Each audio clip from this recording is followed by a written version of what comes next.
Capítulo 21.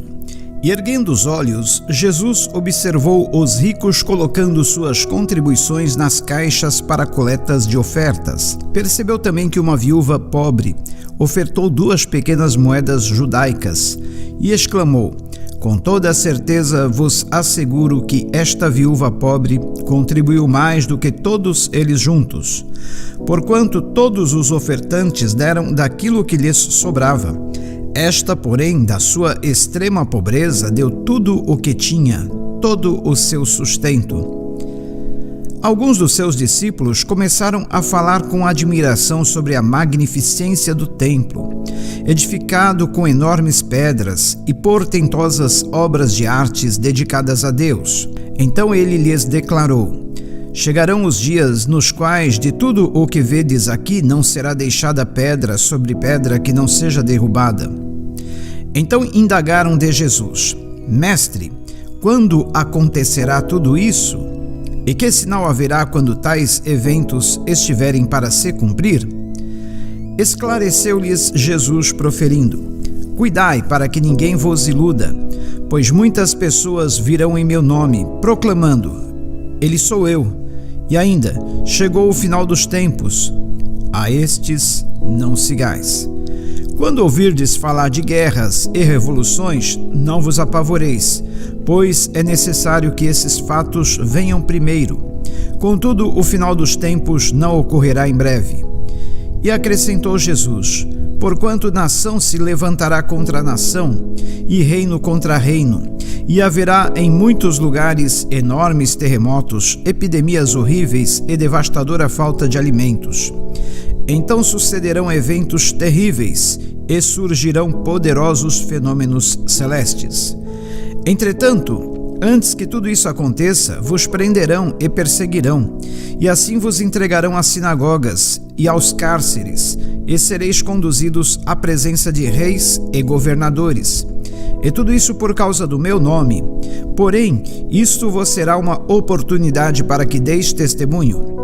Assentai, portanto, desde agora em vosso coração, que não deveis vos preocupar com o que haveis de declarar em vossa defesa. Porque eu colocarei as devidas palavras em vossa boca, e vos concederei sabedoria a que não conseguirão resistir ou contradizer todos os que vierem a se opor a vós. Mas sereis traídos até por pais, irmãos, parentes e amigos, e matarão alguns de vós. E por todos sereis odiados por causa do meu nome. Contudo, não se perderá um único fio de cabelo da vossa cabeça. É na vossa perseverança que confirmais a salvação da vossa alma. Quando virdes exércitos fechando o cerco ao redor de toda Jerusalém, sabei que é chegada a hora da sua absoluta destruição. Então, os que estiverem na Judéia, refugiem-se nos montes, mas os que estiverem na cidade, saiam imediatamente, e os que estiverem nos campos, não venham para ela. Porquanto estes serão os dias da vingança, a fim de que se cumpra tudo o que está escrito. Ai das que carregam no ventre seus filhos, e daquelas que amamentam naqueles dias, porque haverá grande aflição na terra e ira contra todo esse povo. Eles sucumbirão ao fio da espada, e muitos serão levados como prisioneiros para todas as nações. Jerusalém será pisoteada pelos gentios, até que passe o tempo de poderem agir assim. E haverá sinais no sol, na lua e nas estrelas. Na terra as nações ficarão desesperadas, com medo do terrível estrondo do mar e das ondas. Muitas pessoas desmaiarão de terror, preocupadas com o que estará sobrevindo às populações do mundo, pois os poderes do espaço sideral serão abalados. Então se observará o Filho do Homem vindo numa nuvem com poder e portentosa glória. Sendo assim, quando esses fatos começarem a surgir, exultai e levantai as vossas cabeças, pois está muito perto a vossa redenção." Em seguida, Jesus lhes propôs uma parábola: "Observai a figueira, bem como todas as demais árvores. Assim que começam a brotar, percebendo-o, reconheceis por vós mesmos que o verão está chegando.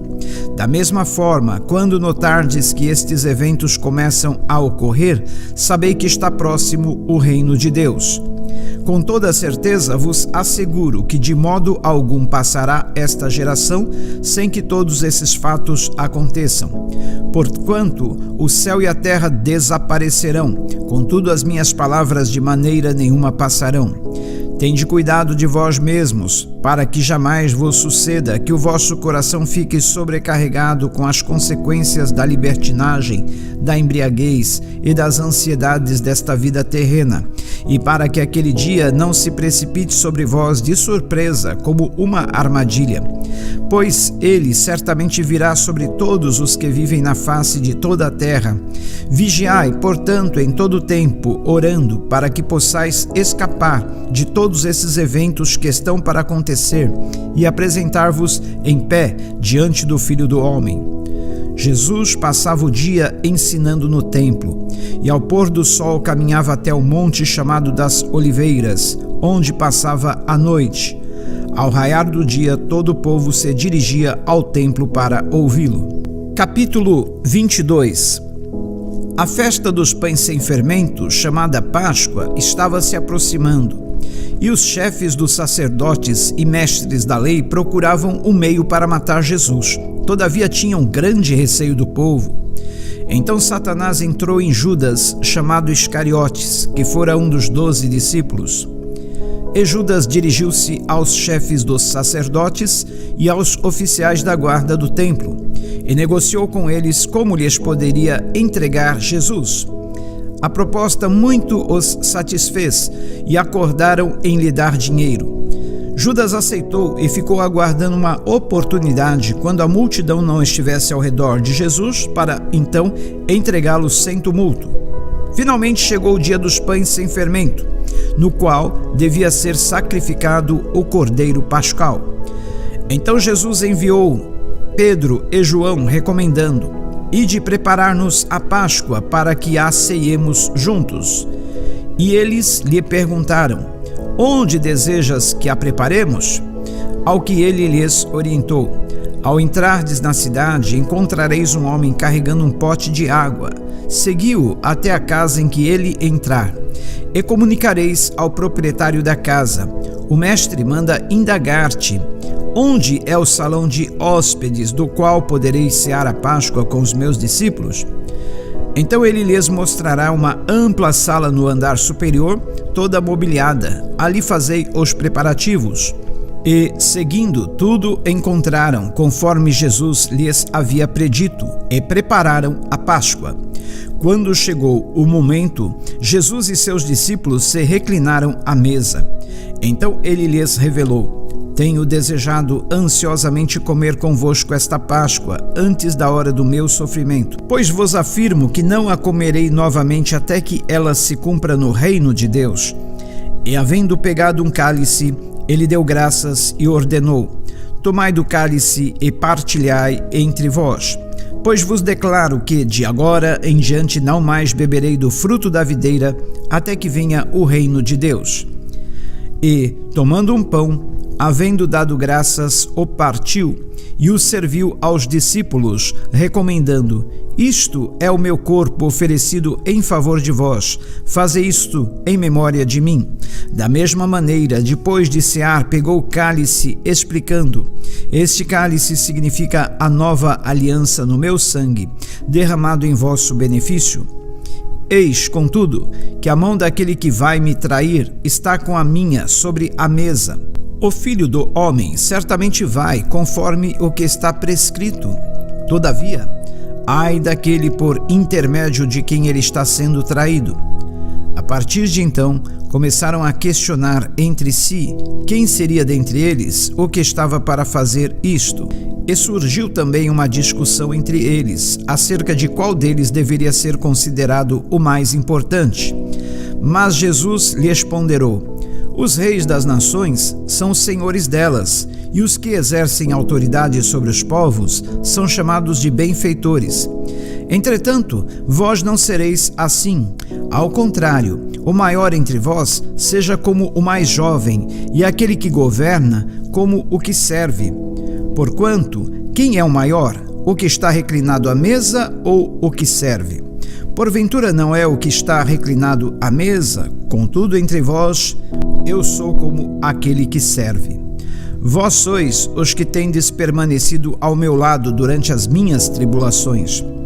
Assim como meu Pai me outorgou um reino, eu o designo a vós, para que comais e bebais a minha mesa no meu reino, e vos assentareis em tronos para governar as 12 tribos de Israel. Simão, Simão, eis que Satanás já recebeu autorização para vos peneirar como trigo. Eu, entretanto, roguei por ti para que a tua fé não se esgote. Tu, pois, quando te converteres, fortalece os teus irmãos. Mas Pedro replicou: Senhor, estou pronto a ir contigo tanto para a prisão quanto para a morte. Contudo, predisse-lhe Jesus: Asseguro-te, Pedro, que antes que o galo cante hoje, 3 vezes negarás que me conheces. Em seguida, Jesus os inquiriu: Quando eu vos enviei sem bolsa, mochila de viagem e outro par de sandálias, sentistes falta de algo? Ao que eles prontamente replicaram: De nada. Então Jesus os adverte: Agora, porém, quem tem bolsa, pegue-a, assim como a mochila de viagem, e quem não tem espada, venda a própria capa e compre uma. Pois vos asseguro que é necessário que se cumpra em mim o que está escrito, e ele foi contado com os transgressores. Sim, o que está escrito a meu respeito está para se cumprir. Então os discípulos afirmaram: Senhor, eis aqui 2 espadas. Mas Jesus lhes exortou: É o bastante. E, retirando-se, seguiu como de costume para o Monte das Oliveiras, e os discípulos o acompanharam.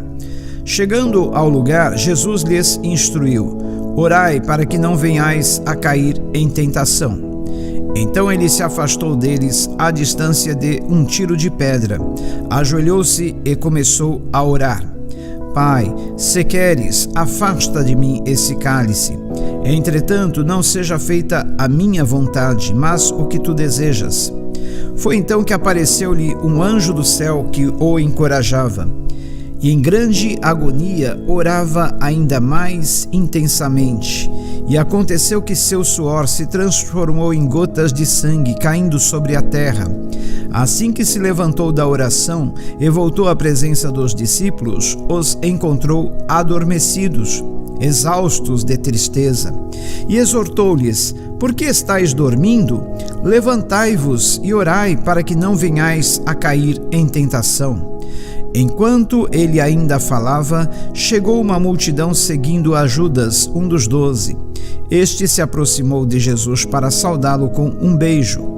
Jesus, no entanto, lhe arguiu: Judas, por meio de um ósculo estás traindo o Filho do Homem? Ao perceberem o que se sucederia, os que estavam com Jesus lhe propuseram: Senhor, devemos atacá-los à espada? E um deles feriu o servo do sumo sacerdote, decepando-lhe a orelha direita. Contudo, Jesus interveio e ordenou: Deixai-os, basta. E tocando a orelha do homem, ele o curou. Então, voltando-se Jesus para os chefes dos sacerdotes, os oficiais da guarda do templo e os líderes do povo que haviam chegado para prendê-lo, inquiriu-lhes: Viestes contra mim com espadas e varas, como se eu estivesse liderando uma rebelião? Todos os dias eu estive convosco no templo, e não estendestes as mãos contra mim. Contudo, esta é a vossa hora, quando as trevas dominam. Então prenderam a Jesus, o levaram e o fizeram entrar na casa do sumo sacerdote. Pedro, entretanto, os seguia à distância. Mas, quando acenderam um fogo no meio do pátio e se sentaram ao redor dele, Pedro assentou-se com eles. Uma criada o viu sentado ali à luz do fogo e, olhando fixamente em seu rosto, o acusou: Este homem também estava com ele. Contudo, Pedro negou, assegurando-lhe: Mulher, não o conheço.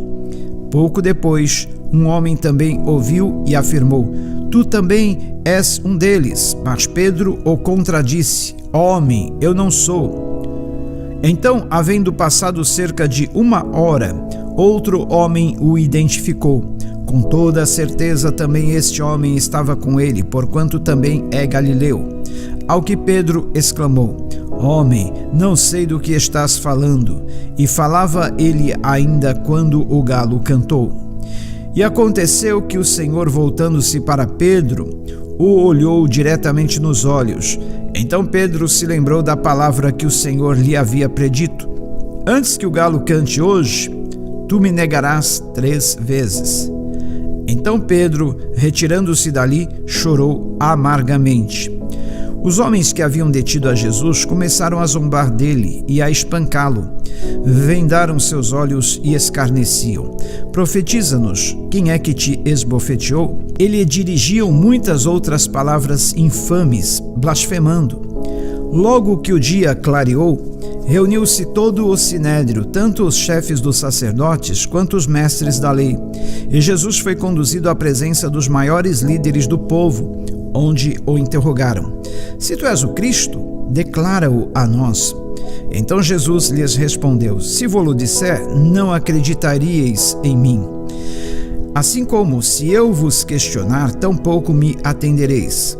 No entanto, a partir de agora, o Filho do Homem estará assentado à direita do poder soberano de Deus. Ao que todos lhe inquiriram: ora, então tu és o Filho de Deus? Então Jesus lhes afirmou: vós dizeis que eu sou.